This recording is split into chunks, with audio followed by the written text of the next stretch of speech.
This is Valley News Live at 5. We begin with breaking news as fire crews are currently battling a fire on the block of Washington Square Mall in Detroit Lakes. Firefighters are on the scene of a fire in an apartment above a barber shop that's located near the Washington Mall in DL. We're told they've been on the scene for a little over an hour. The owner of that building tells us everyone was able to get out safely. There are 2 apartments above Matson Barber Shop, and one of the apartments is on fire. This is video that was sent in to us by a viewer. It's expected that there will be severe water and smoke damage. We are told that no one has been injured in this fire. We're expecting a reporter to arrive shortly, so stay with us here on Valley News Live and valleynewslive.com for updates. A significant piece of 9/11 history is now with the Fargo High School as it honored and remembered the victims of the unthinkable terrorist attacks almost 20 years ago.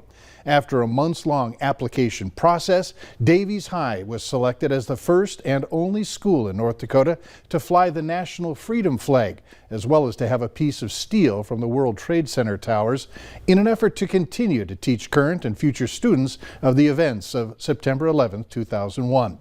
Valley News Team's Bailey Hurley was there this morning as dozens of first responders and military members joined together for the historic moment and ceremony, and she has our story. It's like we're the 50th state and we're the last one to do this and we're the only high school that gets a chance to put up the freedom flag, then we're going to do it the right way.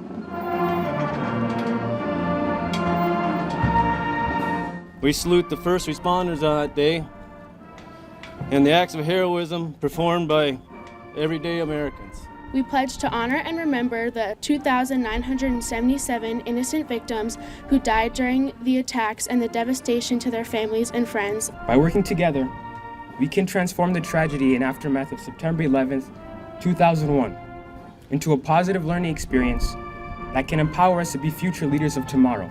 The top red stripe represents the bloodshed of those who perished at the Pentagon.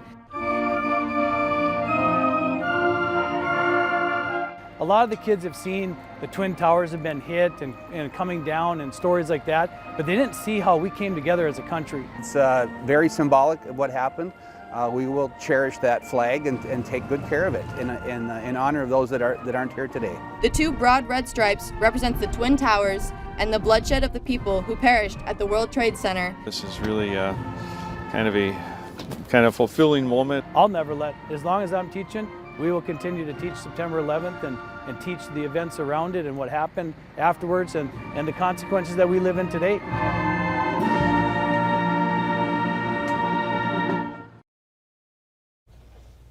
Fargo Fire, Fargo Police, as well as the Army National Guard and local VFW chapter were surprised with their own freedom flags this morning.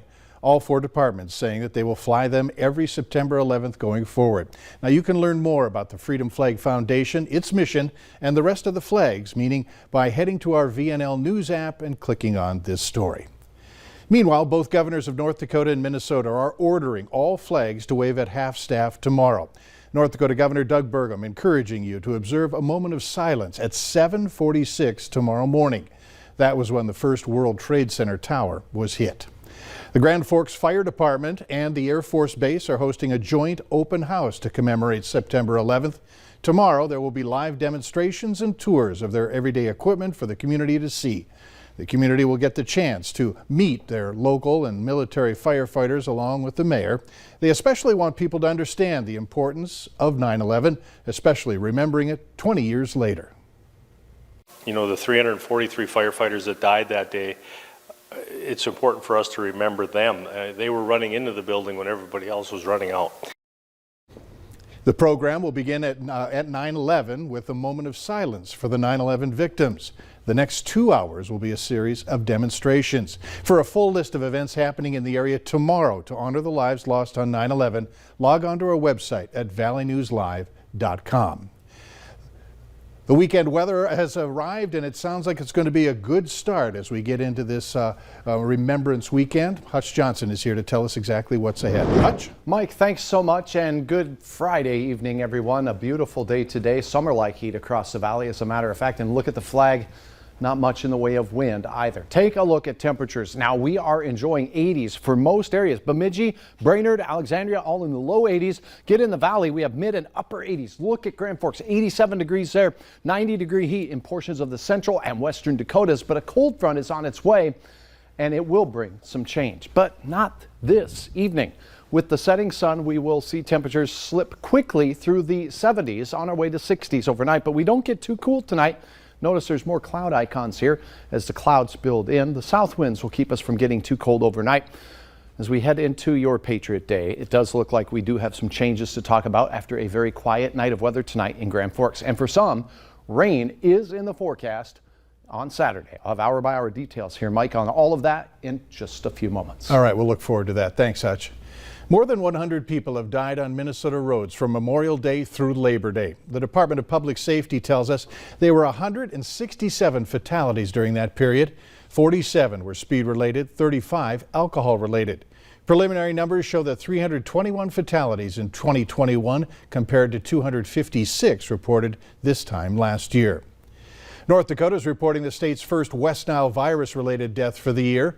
The person who died was over the age of 60, lived in southwest North Dakota. There have been 19 human cases of West Nile reported in 13 North Dakota counties, resulting in 10 hospitalizations and 1 death. In more severe types of infection, the virus can cause high fever, severe headache, stiff neck, altered mental state, and death. People with these symptoms should see a health care provider immediately.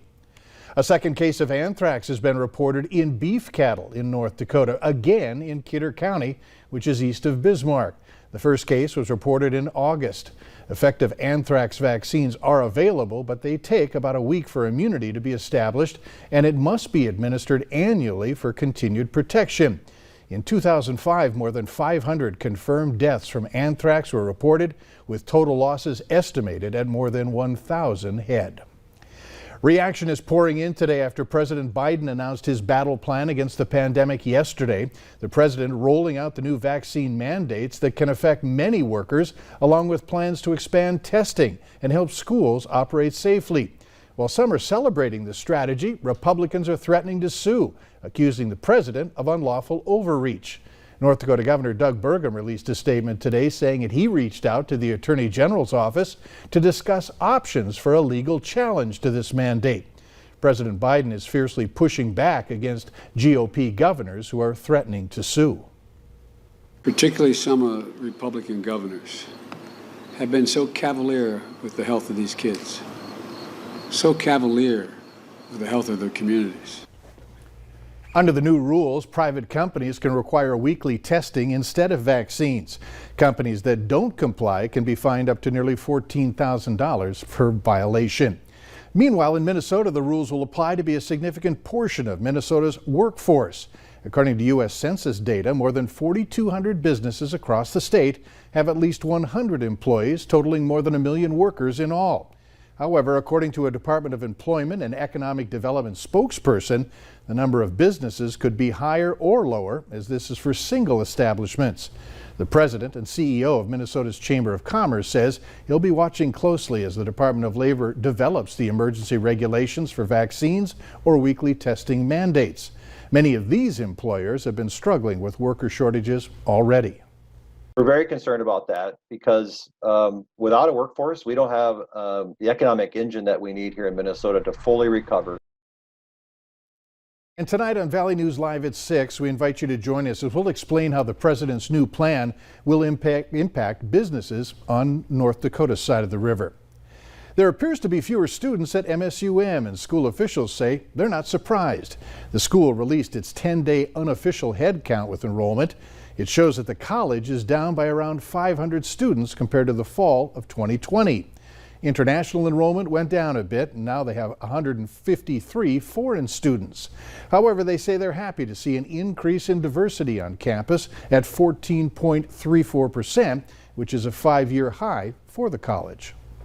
Later on Valley News Live at 5, the efforts continue to help out the people ravaged by Hurricane Ida. How you can get involved. And a taste of summer closing out the work week. Look at this, 88 your high so far in Grand Forks and in Carrington, 85 today in Fargo with low 80s for many in Lakes Country. Your Patriot Day forecast looks pretty good early, but we do have a chance of some cooler weather and showers in that forecast as well. Hour by hour details are straight ahead.